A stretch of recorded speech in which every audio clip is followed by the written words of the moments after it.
Samsung এর নতুন খেলোয়াড় মার্কেটে চলে আসছে স্যামসাং গ্যালাক্সি M35। এই ফোনটি খুঁটিনাটি বিস্তারিত জানবো আজকের ভিডিওতে। তার আগে একটি কথা বলবো, যারা এখন আমাদের চ্যানেলটি সাবস্ক্রাইব করেনি প্লিজ আমাদের চ্যানেলটি সাবস্ক্রাইব করে পাশে থাকা বেল আইকনটি অন করে দিবেন, যাতে নতুন কোনো ফোনের রিভিউ নিয়ে আসলে সবার আগে আপনি দেখতে পান। সো যা যাক মেন ভিডিওতে। ডিজাইনটি দেখতে একদম স্যামসাং এর এস সিরিজের মতো, মানে আলাদা আলাদা তিনটি ক্যামেরা। রিয়ার প্যানেলে প্লাস্টিক ব্যবহার করা হয়েছে এবং রিয়ার প্যানেলে আছে কিন্তু ট্রিপল ক্যামেরা সেটআপ। সাথে আছে 6.6 ইঞ্চি ডিসপ্লে এবং ওয়েট 222 গ্রাম। তবে ওয়েট 222 গ্রাম হওয়ার কারণে মানে অনেকটাই বেশি হওয়ার কারণে এক হাতে ব্যবহার করলে মনে হতে পারে টিভিতে আছে, মানে এটা কোনো ব্যাপার না, মানে একটু ফান করলাম। মানে ওয়েট বেশি হওয়ার কারণে এক হাতে ব্যবহার করতে একটু আনইজি ফিল করতে পারেন।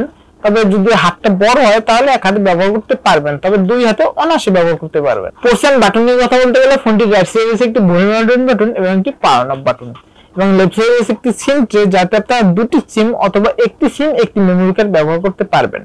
এবং উপর দিকে রয়েছে একটি নয়েজ ক্যান্সেলেশন মাইক এবং নিচের দিকে রয়েছে microphone, USB type C charging port এবং স্পিকার। ফোনটির তিনটি কালার ভেরিয়েন্টে মার্কেটে পেয়ে যাবেন: মুনলাইট ব্লু, ডেভরেট ব্লু এবং গ্রে। ডিসপ্লে সেকশনে রয়েছে 6.6 ইঞ্চি একটি ফুল এইচডি প্লাস অ্যামোলেড প্যানেলের ডিসপ্লে। সাথে রয়েছে 120 হার্জ রিফ্রেশ রেট এবং পিক ব্রাইটনেস হিসেবে রয়েছে কিন্তু 1000 নিট পিক ব্রাইটনেস। তবে 1000 নিট স্পিড ব্রাইটনেস থাকার কারণে ইনডোরে ভালো ব্রাইটনেস পাবেনই, তবে আউটডোরে মানে ডিরেক্ট সানলাইটেও কিন্তু সুন্দর ব্রাইটনেস পাবেন, মানে ব্রাইটনেস কিন্তু কোনো ঘাটতি দেখাই মিলবে না। এবং ডিসপ্লেটির চিন বেজেল নিয়ে কথা বলতে গেলে চিন বেজেল একদমই ন্যারো, দেখতে অনেকটাই সুন্দর লাগছিল। এবং ডিসপ্লের উপরে ফ্রন্টে ঠিক সেন্টারে রয়েছে একটি মিডল পাঞ্চল সেলফি ক্যামেরা।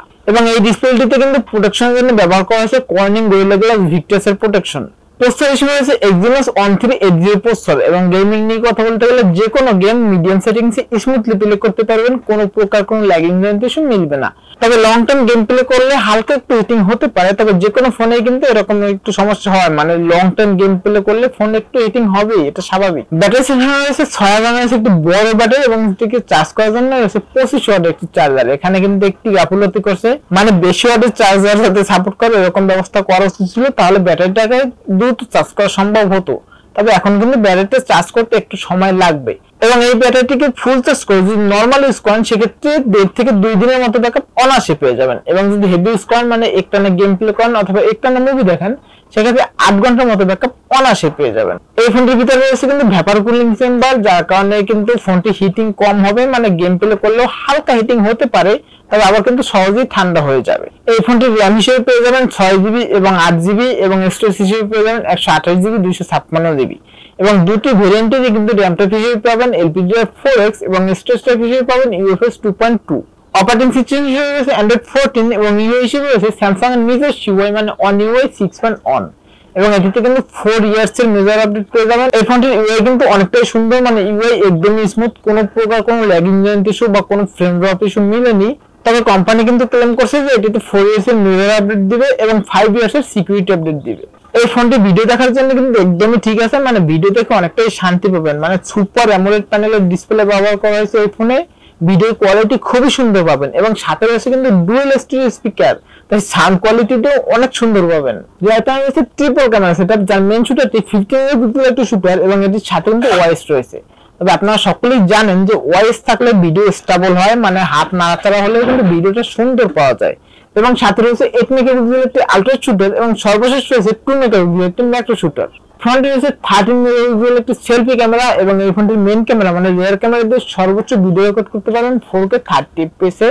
তবে এখানে 4K 30 fps না দিয়ে যদি 60 fps দিতে তাহলে ঠিকঠাক হতো। তবে ভিডিও কোয়ালিটি কিন্তু অনেক সুন্দর পাবেন, মানে যেহেতু ওয়াইস আছে স্টেবল পাবেন, মানে হাত নাড়াচাড়া করলে কিন্তু ভিডিওতে শেকি ভাব আসবে না। পিকচারের কালার ডিটেইলসটা ঠিকই আছে, হালকা একটু রেড কালারটা বুস্ট করে, তবে দেখতে খুব সুন্দরই লাগবে এবং ফেসটা একটু স্মুথ করে দেয়, যার কারণে দেখতে আরো সুন্দর লাগবে।